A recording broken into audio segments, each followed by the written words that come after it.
Welcome back to the We've All Been There podcast. I am Maximiliano Striplin. I am the youth pastor here at Lifegate Church, and I am joined with my awesome pastor, my lead pastor, Chad Benson. Pastor, how you doing? Maximiliano, I'm doing That's good, right. man. Yeah, and you didn't say I get to be this time.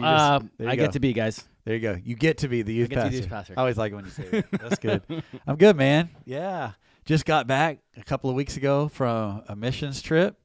Got to go That's to right. India. Whoa. Got to spend some time in Dubai on the way over there. We went to Dubai like when we first went over there. We were there for a little bit of like staging, and then we went into India, then came back to Dubai for a debrief. It's a great trip, man. Had fun. Still trying to get caught up like on the sleep and the jet lag. Still and, jet lag. I'm enjoying the American food though. I'll tell you that for sure. Come on. I missed it while I was over there, but we had a great trip. It's good to be back. Good to see everybody on the podcast today. And you know, one of the things I was thinking about while I was on the trip is that it's wild. I don't know if you ever been to a third world country like that, but yeah, you kind wait a of second. you kind of Wait a lived in second. one, right? I'm from one. But in India, man, the traffic's insane, and people are Yeah. just going everywhere. They ride around those little things called tut-tuts, Come on. and and the people are walking, and there's buses, and there's cars, and there's motorcycles, and there's bikes, and there's cows, and there's everything all on the same road. Yeah. There's hardly any stoplights or stop signs or any rules. It's just insane. And as people are just going crazy, I'm like, seeing all these people everywhere. And there was one night that we were walking, and with all the insanity that was going on in that city, it just seemed like everybody was mad. I mean, it was one of those nights. It was like something was going on tonight. And there was this one guy. There's people out there trying to get you to buy stuff. And so there was one guy that, not a guy with the missions team, okay, but a guy That's that right. was just out there, right? Clarification. And they were trying to sell him some stuff, and he just got mad, and he just like grabbed the kid that was trying to sell him stuff, and just like, I told you I don't want to buy anything. Oh, man. We were all like, oh my goodness. And then on that same night, we'd gone to dinner. There was a whole bunch of traffic just going crazy. Yeah. And people don't go to crosswalks. There's no crosswalk. I mean, if you're crossing the road, you just cross the road. And this guy was walking and tried to cross the road, and another guy on a motorcycle hit the guy who was walking, like ran into him, knocked him down. Wow. And then that guy jumped up, went over to the guy on the motorcycle, started yelling at him. And then he got open-handed like this and went wham and just slapped him across the face. And the missionary guy that we were with went over there and was like trying to break him up. And I was like, man, it's crazy. Everybody's mad tonight, Yeah. And it just made me think, and when we're going to think about what we're going to talk about this month, I thought, it's not just in India, it's kind of everywhere, right? Yep. I don't know if you've noticed, it seems like everybody's mad and upset and offended by stuff. And so I thought for this month, we would just talk about we've all been offended. So have you ever noticed that? Yeah, I feel like people get offended all the time. I feel like part of the reason is because people just feel like they have the right to say what's on their mind or what they're thinking or do what they want to do. When I was at Chick-fil-A, I offended a lot of people. You didn't get their chicken just right? Yeah, exactly. They're like, this is not the temperature I want. And beyond just customers, really, it was, I worked as part of the leadership team there, and so I had a lot of hard conversations. And we had a lot of young leaders when I came in, when I was learning to be a manager in training. And what's crazy is that everybody that was on our leadership team that was above me, so like the directors and the executives, they all got the boot. Like in the span of a year of me being there, everybody got like turned over. And eventually I would become, where they were in those positions as the director and executive director. And what was crazy is that the boss, the guy who signs their checks, had a expectation of them, and they weren't meeting the expectation. So they got offended because we were doing it a certain way, and then things changed, and the expectations changed. And so they didn't want to raise up to the expectations. So either they quit or they got fired. And that was just one or the other. And so for me, when I stepped into their shoes, it was my job to hold the expectation, to toe the line, to make sure that the standard of operation was being met, that culture was being met. And what would happen is that people that were still there on the lower levels of leadership or just on the team knew the way that things were done. And now that they were being held to a new expectation, they were like, well, that's not what I want. Yeah. That offends me that you expect more of me. And so there was just this dynamic of people just being frustrated. And what happened is I would have to have a lot of hard conversations. That was part of what my job was. And so because of the hard conversations I would have to have, it meant that sometimes people heard things they didn't want to hear. And oftentimes people heard things that they knew that they weren't doing right. Yeah, but they're hearing it through a filter of offense. Exactly. So they already come into the meeting almost expecting to go ahead and be offended even before they've even heard what you said. Yeah. And for me, it was, hey, here's the culture that we're trying to set here. This is who we're going to be. This is what we're doing. And I want to help you get there. But because they were already offended, there's nothing you could do. Yeah. So. And that's, man, I think that's a huge thing in culture today. In fact, it was funny. We were talking about this podcast, and then like the very next day, you sent me a post that somebody made on Instagram that said it's kind of the same thing, because it is such a thing that we're seeing in our culture today, you know, and it's really gotten worse in the last 3-4 years. In fact, I put in my notes, I think in 2020, everybody just lost their mind, you know, because with everything that happened in the world, it just, before that, it was already kind of a cultural thing, but it's gotten even worse. And you got politics, and you got things that are going on social media. You got road rage and violence and all the stuff.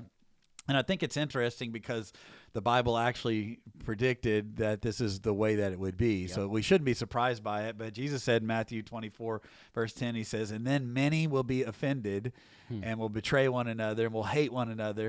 And then many false prophets will rise up and deceive many. And because lawlessness will abound, the love of many will grow cold. But he who endures to the end will be saved. I think it's so interesting there that one of the signs of the times is that many will be offended. And that's what we see so much in our culture, in our world today. So I thought we'd talk about it just a little bit, because it's not just in the world, it's in the church too. And so I know we've talked to church leaders on this podcast, and man, I'm telling you, like, there are people in the world get offended by what we say, but also people in the pews get offended by what we say. And so I think it's important to lay kind of the groundwork here on dealing with offense, dealing with people who have been offended, and dealing with the times when we find ourselves being offended and things like that, that we understand, you know, that offense and anger, these things are actually typically more of a secondary thing. When we get angry, or when someone gets angry or offended, there's almost always something else behind the offense. Almost like what you said, that some of your employees would get offended. They most likely they had other things going on, other issues happening as well. In fact, I've said this for years. I don't know if it originated with me, but I'll just claim it as if it was me. But the issue is never really the issue. And so many times when you're dealing with someone who has an issue, you have to peel back the layers and go, okay, they're upset, they're offended, they're frustrated, they're whatever. There's probably more going on behind the scenes, something going on in their life, that the actual issue that we're talking about may not be like the real issue. And so we have to peel back and get to the real issue. And I think it's that way with offense, is that offense is most of the time more of a secondary thing, that there's other things that are kind of behind it. So I thought we'd lay the groundwork by just talking about a couple of reasons I think that we tend to get offended, that other people tend to get offended, and just by looking at a couple different Bible stories of people who got angry or offended. And so I put down this first one. It's the older brother. Come on. In the story in Luke chapter 15 of the lost son, or a lot of people know it as the prodigal son. And of course, we don't have to go into all the details of the story, but the younger son leaves, takes the inheritance, goes and parties, wastes it all, comes home. The father is happy that he's coming home, because he's been waiting for him to come home the entire time. And so he decides to throw a party for his lost son that has come home. And that's such an incredible story of the Father's love and his grace. But there's another story in there as well of the older brother. And instead of being happy that his lost brother was found, the older brother is actually offended. He's upset. He's mad at his brother and at his dad because they threw him a party. They threw the younger brother a party, and he's like, nobody ever threw me a party. In fact, it says in Luke chapter 15, verse 28, the older brother became angry and refused to go in. So his father went out and pleaded with him, but he answered to his father, look, all these years I have been slaving for you and never disobey your orders, and you never gave me even a goat so I could celebrate with my friends. But now your son comes home. He doesn't even call him brother. He's like, it's not my brother comes home. He says, your son comes home after he's squandered all the property with prostitutes, and you're going to kill a fatted calf for him. This dude, he's offended at his brother and at his dad. Yeah. And when you peel back, like, okay, offense is that secondary thing. What's the underlying thing? I think it's just pride. Yeah. I think a lot of times the reason people get offended is that we have pride in our hearts. Here's this younger brother, and he was doing the right thing, but he was doing it with the wrong heart. And he had a prideful heart, and he was like, look at me. You're doing that for them, but you're not doing it for me, and that offends me. That makes me upset. And I think that's where a lot of people are in culture today, is that they get pride in their heart, and pride just says I'm better than you, or I know better than you, or I'm right, my way's right and your way's wrong, and anything that's not my way I get offended at. It might be a cultural event, it might be politics, it might be something that got posted on X or on which that's weird, X, Twitter. look at you. Hey, I'm look up at you. to You date, caught right? yourself. Yes, I did. But Good people, job. post stuff on on social media, and we get all offended by stuff. And even people virtue signaling and doing all the stuff that they do, but a lot of it underlying in that offense is just an attitude of selfishness and pride. And here's the thing on this one: even if I'm right, which the younger brother did do the right thing, if my heart is wrong, then I'm wrong. Yep. So, you got any thoughts on that? Yeah, that's so good. I was just thinking a little bit before you kind of started this piece. Just that whole idea of like, the issue's never the issue. Yeah. Just thinking that whole idea of like, who hurt you? Yeah. I've been in like, and we'll talk about that one in a minute, but no, that's for just sure. so good. Yeah. So there's something just so childish about pride. You see the older brother is like, it's like he's throwing a fit. He's like, God, do you not see me? Mm-hmm. But God's like, no, I've been paying attention to you the whole time. Yeah. And this is obviously a parable, so it's not even a real story, but it tells a great truth. Yes, it tells a great truth. And so, because of the brother's pride, he couldn't even celebrate anyone but himself. Like, this was a big deal. Yeah, the brother had squandered. That's your family, And it's just so funny that you're right. Like, he doesn't even claim him in the moment. No, he's like, you're that's this your son of. It's like when you're with your wife and you're like, well, your son, your wife, And so he's just so frustrated. He's so offended that he's not getting his, and because of pride, good news isn't good news if it's not his news. Oh, that's good. You know what I mean? Yeah. And so there's just this moment, like, when am I going to get mine? You know? And he's like, he said, I've been slaving away. No, man. You live in this nice house. You get to have all these things. You have all the luxury. And you had the father there the whole time. Yeah. So, man, I think that's a huge one, is that sometimes we get offended just because our own selfishness, our own pride, our own focus on ourselves. Here's another one. It's in Genesis chapter 4. These two brothers, Cain and Abel. Man. It's the brothers that get offended at each other, right? And so Cain and Abel, they're making their sacrifices to the Lord, and for a reason. We could go into more depth on that on some other time, why God chose to accept one and reject the other sacrifice. And there's a lot in there, but because Cain's sacrifice was not accepted, he becomes very offended. He's angry at God. He's angry at his brother, even so much so that, it's a tragic story. He ends up murdering his brother, and then Cain ends up being in exile. And so when I get to the heart of what's going on here, why is this brother so offended? Because I think it's jealousy. Yep. And, Cain was jealous because God had accepted Abel's sacrifice, but he hadn't accepted his own. And that's a lot of times the reason for offense, is that somebody has something that I wish that I had. And so underlying, I'm upset at them or I'm offended at them, but really what it is, I'm jealous. Yeah. And man, that jealousy really brings a lot of division. It brings a lot of anger and offense. And the Bible talks about jealousy in James chapter 5, verse 16. It says, for jealousy and selfishness are not God's kind of wisdom, for such things are earthly, unspiritual, and demonic. For where there is jealousy and selfish ambition, there you will find disorder and every kind of evil. So when I look in the world today, what I see a lot of disorder and all kinds of evil and all these things that are happening in the world today, and a lot of them can come down to, I'm jealous, and we think that's not one of the big sins, but the Bible says it's demonic. Wow.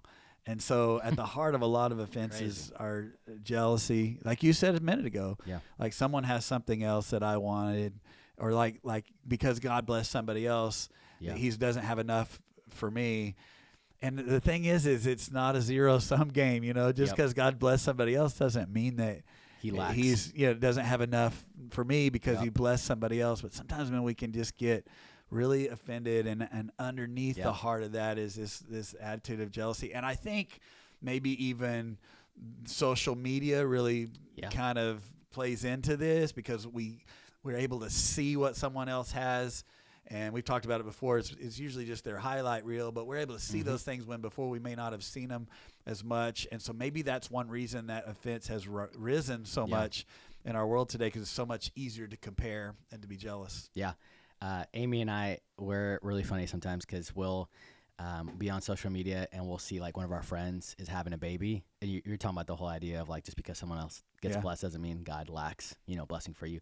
And we'll see like couples say like they're having a baby girl, and we want a girl, and we're just like, oh man, all these people are having girls, like there's not gonna be any baby girls left when we have kids. Like there's a finite number of girls that exactly. God can which is just funny how our minds work that way when we see that. But just a word of wisdom for anybody: just don't check your social media after your Wednesday night if you're in youth, or after your Sunday or Sunday morning, or just after any event. Just don't. Just enjoy the blessing, enjoy the fruit, enjoy the gift that you get to do ministry and what God's already blessed you with. And then tomorrow, check your social media, do whatever you want to do. You know what I mean? Go on with your day, but just sit in the moment. It's so good. We talked about it last month, and we talked about we've all been discontent, but so many times we're content with what we have until we see what someone else has.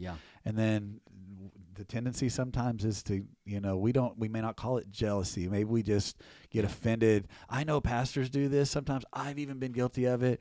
Someone else is being successful, and I go, oh, well, they must just not be really preaching the word of truth, or they might not be, you know what I'm, all the things that we say, and we're offended by what they're doing. Really underneath it all is a jealousy and comparison that can really cause major offense. Yeah. One of the things I think of when it comes to jealousy is it's thinking things are yours when they're in fact they're not. That's right. I am not an owner. God is the owner. That's right. I am just the steward. And what I've learned is I want to live my life open-handed and not close-fisted, because if I'm trying so hard to hold on to the things that God has given me, my hands aren't open to receive what else he wants to give me. That's right. Exactly. So I can't receive what he wants to give me. And if God wants to trade something out or give me something else, then I can't do that. And it's going to be better because he always has whatever the best he wants us. to take or give me, I want him to do it. It's good. So I like this definition. I skipped over it a minute ago, but jealousy is resenting God's goodness in others' lives while ignoring God's goodness in our own. Come on. That's what jealousy is. Come on. All right, look at this next one. Jacob and Esau. Here they are, here's the story. Brothers. More brothers, right? Here's the story of, Jacob wants the blessing. And so him and his mom, have this elaborate scheme to steal the blessing. And of course, Esau is offended. Man, I'd be offended. Man, this is my mom, this is my brother, and they stole something that rightfully belongs to me. He had a pretty good reason to be angry and offended, and yet what happened was that Esau was so angry and offended at his brother that he held on to that for 20 years. It basically destroyed his life because he was holding on to this offense. And so the reason for offense here is obviously a hurt. It's like what you said a minute ago when you go, hey, let's peel back the layers and see what the real issue is. A lot of times the issue is hurt. So people who are hurting others are ones that have usually been hurt themselves. People who are angry and offended at others, typically a lot of times our response to hurt is anger or offense. And the tendency is that the anger or the offense is not directed as much at the person that hurt you as it is at everybody else around you. And so it might be that, a mom or a dad or a loved one or whatever is the one that hurts you. But then now you almost kind of group everybody together. If a pastor hurt you, then suddenly all pastors are bad, and I'm offended at all churches and all pastors. That's so or good. If a man hurt me, then suddenly all men are bad. Yep. And I'm offended at everything that men do, or whatever that might be. And so many times that offense comes from a place of hurt. And Esau did have a reason to be hurt. So if somebody is listening today and you have been hurt, first of all, we hear you, we feel you, we acknowledge that, and we know that that's real. I've been hurt too, and maybe not in the same way as others, and so we acknowledge that's real. And so Esau had a real reason to be hurt, but he didn't have a right to hang on to that hurt because of what Jesus has done. We can allow him to bring healing in that. So no, I mean, the whole saying hurt people. Yeah. That's like, it's cheesy, but it's the truth. And when I'm hurt and I don't take care of it, what happens is I bleed on people, right? And so I got to make sure I'm taking care of the hurt, because it gets messy really quickly. It really does. And what I love about that story is that you said 20 years, right? Mm-hmm. 20 years that they held on to this, right? That they thought they were at odds with each other. But what's beautiful is that their story is a story of reconciliation. The Lord brought restoration. The Lord brought them back together. And so hurt heals. Mm-hmm. It may scab, it may completely be healed, but hurt heals. And so, like, if we don't, then we will stay offended. Mm-hmm. But if we let that hurt become whole, or be a scar to be a lesson and something that teaches us, then we can move past the offense in our life. So I just even that illustration of a scab, the scab doesn't turn into a scar and eventually heal if you keep pulling it off.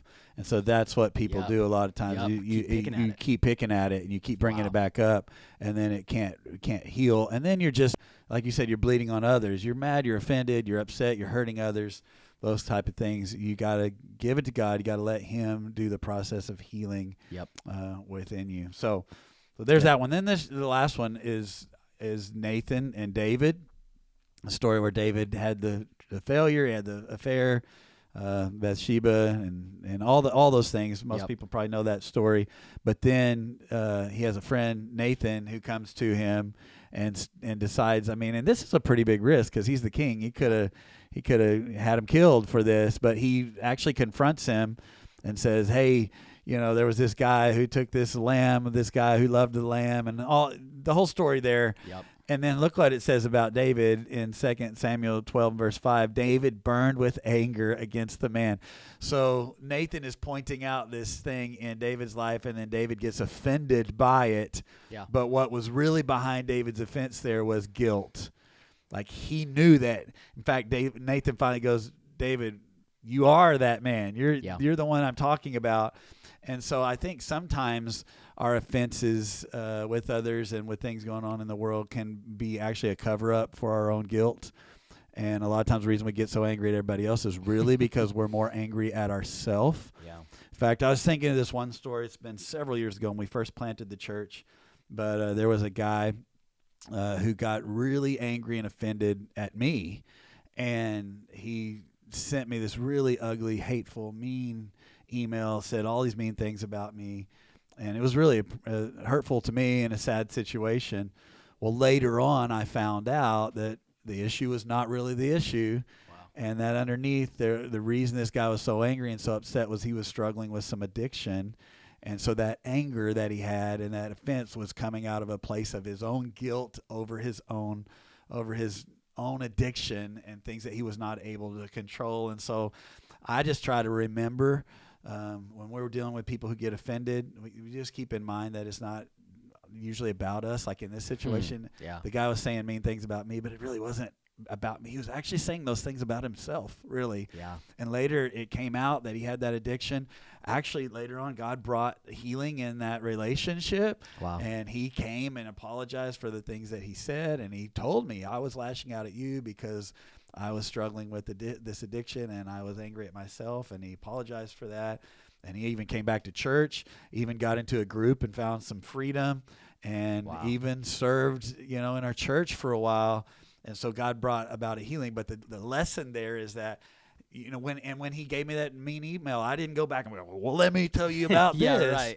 I just said, man, that's hurtful, and I'm very sorry that you feel that way, and I'm praying for you, because I realized I don't think that's really about me. I really think that's more about what's going on inside of him. And so I think sometimes our tendency is when someone gets offended us just be offended right back at them, when we really realize, hey, there's probably more to it. It's somebody's pride. It's somebody's hurt. It's somebody's guilt. It's somebody's jealousy.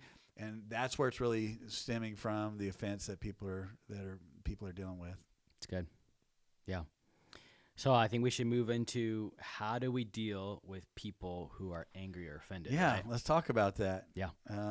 What do you think, man? You probably dealt with that, like you said, at Chick-fil-A. I'm sure you deal with that sometimes as a youth pastor. What are ways that we deal with people who are offended at us? Yeah, so I think you kind of really touched on it a little bit there at the end.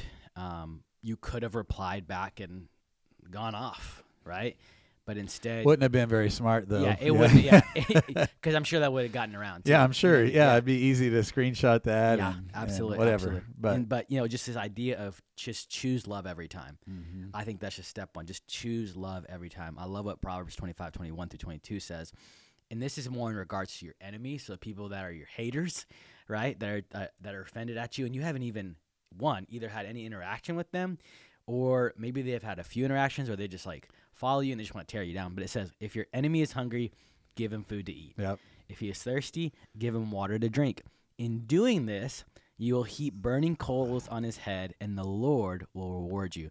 Man, I just want God's reward. Yeah. I don't want to get even. No. I don't want But at the same time, the thing that's going to frustrate them the most is that they're not getting to you. It's like the bully or the big brother or whatever that messes with you, and then, the mom says, especially the big brother. Bully, sometimes you just have to stand up to him, but a big brother or whatever, and mom goes, just ignore him. Yeah. And when he doesn't get a rise out of you, he'll stop. stop. Yeah. And so that's kind of what happens there. It's also the more general idea of like kill them with kindness, but I think I love what the Bible just says here, like beyond just being kind to them, go even further and love them, and so this idea of just choose love. And then I love what Jesus says. So Jesus says it, so it's a pretty big deal, right? And he kind of encompasses it. He says, the Bible says, love your neighbor. And who is your neighbor? Yeah. Anyone in close proximity to me. Yeah. Anyone in close proximity to me is my neighbor. And so if they're interacting in your life, and I think we have to be careful here, obviously, right? I think there are people that are offended or who want to be offensive to you. And I think you got to set some boundaries in that for Definitely. sure. But I think initially we need to go, I'm going to just choose love every time. Yeah, and even as you're saying that, I'm thinking about that situation that I just brought up. I kind of emailed back and said, I'm sorry you feel that way. That hurts my feelings, but I'm really sorry you feel that way. Now that I even look back at it, I think that was a good response because I didn't get frustrated back. But I think I could have taken another step and said, I love you and I want to make this right. Yeah. Let's set up a meeting. Let's talk about what you're going sure. through, instead of just saying, man, I'm really sorry you feel that way. I should have taken a whole nother step to show more love there. And I'm thankful that God did his work. And I think that the Lord gave me wisdom on how to handle that. And we did see restoration, but it could have come sooner if I would have extended more, not just grace, but actually love in that situation. Yeah. Here's my second thought. Don't let bitterness take root. Live in peace. Hebrews 12:14-15 says this. Make every effort to live in peace with everyone and to be holy. Without holiness, no one will see the Lord. See to it that no one falls short of the grace of God, and that no bitter root grows up to cause trouble and defile many. In that story of 20 years between Jacob and Esau, that was a root. It was a root. And it took God to remove that root of bitterness, And so just for a lot of us, there's some of us that have been living with offense, and that offense has created roots, and and those roots are bitterness, and those affect our lives. Here's just some questions to ask yourselves. If you think maybe you are offended or maybe you are bitter, are you replaying the tapes, right? You just keep replaying in your mind what happened on that moment that you got offended, or that moment or that person. Is my mouth out of control? Do you just consistently find yourself talking smack about those people? Are you sick? And this is crazy. What I found out is that when you harbor it for a long time, bitterness, forecasts patterns of biological dysregulation. It shows a physiological impairment that can affect metabolism, immune response, or organ function, and even physical disease. That's crazy. Yeah. I love that we've talked about this like science piece of, different things that we've been. Mm-hmm. And I think this piece of being bitter, man, it will affect your body. 100%. It will have an effect on Yeah. you. And then I just put the last question to ask yourself is my clan bitter? Is my family bitter? Is it people around me becoming bitter as well? Is it spreading? And that's what offense can do. Yeah. This is a kind of a life verse that I have leaned on, but James 3:18 says, peacemakers who sow in peace reap a harvest of righteousness. Man, I just want to be a peacemaker because I want to reap righteousness. Yeah. You know what I mean? Yeah. And then the last thought that I have is just shift yourself, right? You got to make a shift in yourself. Be careful how you say that. Yeah. Whoa. You pastor said. But you have to make a shift within yourself. And all these thoughts that I've shared on how to deal with people who are angry, offended, have less to do with them. More to do with you. Yeah. More to do with you, because at the end of the day, like, I have a hard time changing people, but I can change myself. And so I'm going to make a shift in myself to go, you know what? Even if what they said was offensive, I'm going to look within myself and see if there's anything constructive in there. Yeah. Right? I'm going to look and see, how can I love them better? What have I been doing to not love them? How can I sow peace, right? How can I reap peace in my life? And then last thing, I kind of already said this, but just create a boundary. You got to know when enough is enough. I think that's important. Yeah. And I like and I notice in that passage where it says, if at all possible, as far as it depends on you, live at peace with others. There it is. And so that's saying what you're saying there. And, I'll steal a quote from Craig Rochelle, but a bitter root will turn into a poisonous fruit. And so if you've got bitterness in your roots, eventually those roots are going to turn into fruit of your life that's going to be poisonous. And so what do you have to do with a root? Like, if you've got weeds in the yard, you can't just mow over the weed because it'll grow right back. Yep.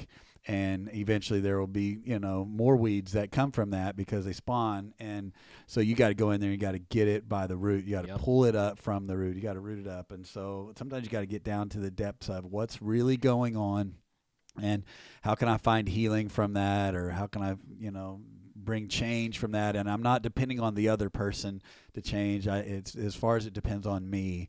If at all possible, I'm going to live at peace with others. And so that might mean I need to talk it through with somebody. And we'll talk about that in a minute. But I decide to get down to the root of that. So that's what you do.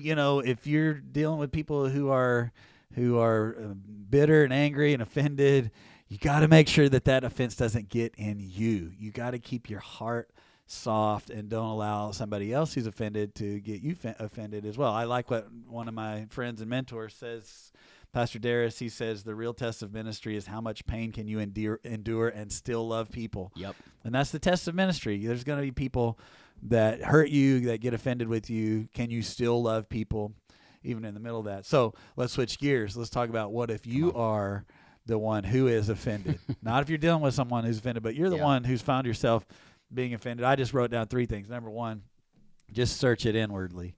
Like, look inside your heart and see, is there something inside of me? It's like David said in the Psalms, search me, O God, and know me. So you might just look inside and go, here's a few signs that I thought of that you might be you might be the one that's offended. Yeah. If you're overly critical, if you take things too personally, if you turn little things into big things, if you're frequently complaining, if you're assuming negative or malicious intent instead of, being trustful. And, there's this whole idea of trust over suspicion. Yep. We say a thing around here, we call it API, assume positive intent. Yep. And so, man, if I'm one of those that's constantly being critical or constantly taking things too personally or constantly taking little things and making them big things or complaining or assuming that someone is out to get me, then maybe there's some offense that's in my heart. Maybe I'm the one that needs to guard myself against offense. Here's another one is search it inwardly, but number 2, say it honestly. If you find that, that is me, I do have some offense, then you need to speak it out. You need to talk to God about it, but not just talk to God about it, talk to a friend, talk to a life group leader, talk to a pastor, talk to a counselor about it. Get it out there in the open, because when you bring things out into the light, then they lose their power. Then the third one is just that we need to surrender it fully. And I think this is a big one about people who are offended. A lot of times when we're offended, all the pride, the selfishness, the guilt, all the jealousy, all that stuff, it really comes down to this, is that we're fighting for our rights, And in America, we love rights. Yeah. We love that, we got a Bill of Rights. I have the right to do what I want to do and live how I want to live and be how I want to be. And we get offended when we think something is infringing upon our rights. Yeah. But I want you to see Jesus' attitude. When Jesus came, he actually gave up his rights.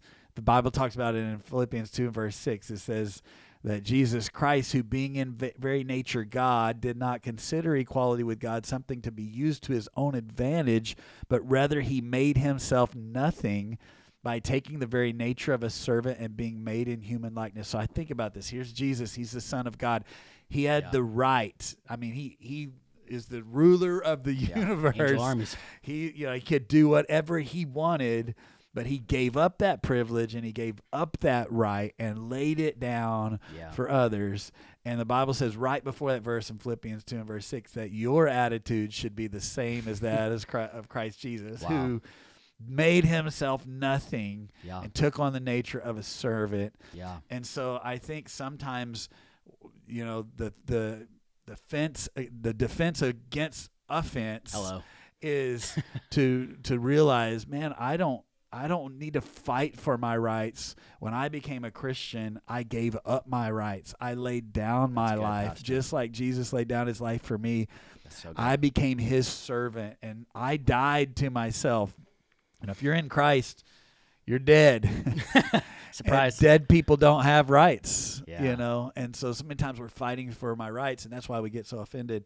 But, followers of Jesus, we lay down our rights for him and for others.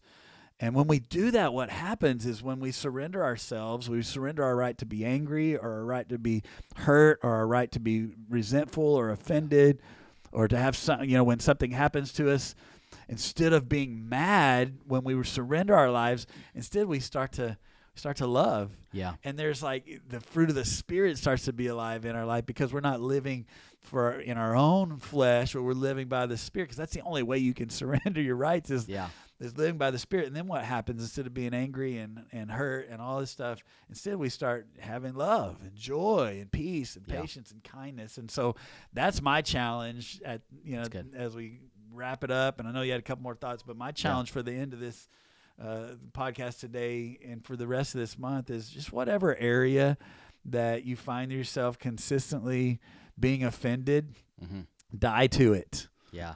And just see what happens. I think when you start doing that, it starts to really change your heart. And instead of being offended, you start to have more empathy for people, and you start to just be able to flow in love more, because instead of it being about me getting what I want, it's more about what does God want, because I surrendered my life to him. So. Yeah.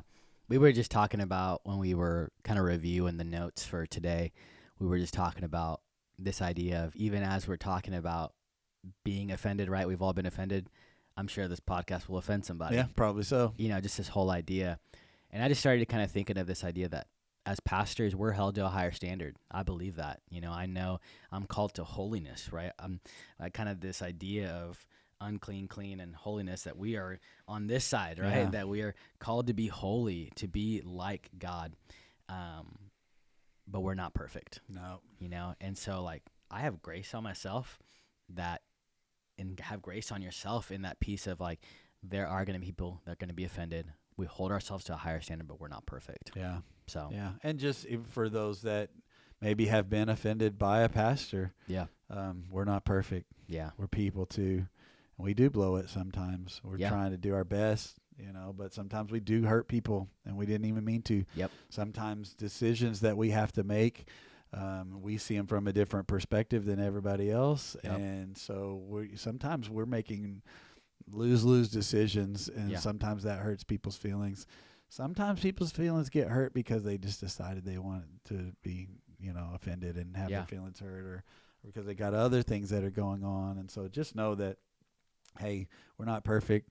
Nobody's perfect. The church is not perfect. Yeah. Only God is perfect. And so, I think though, when we really get to that place where we go, hey, I'm laying down my right to be upset, offended, mad, angry, something starts to change in our hearts.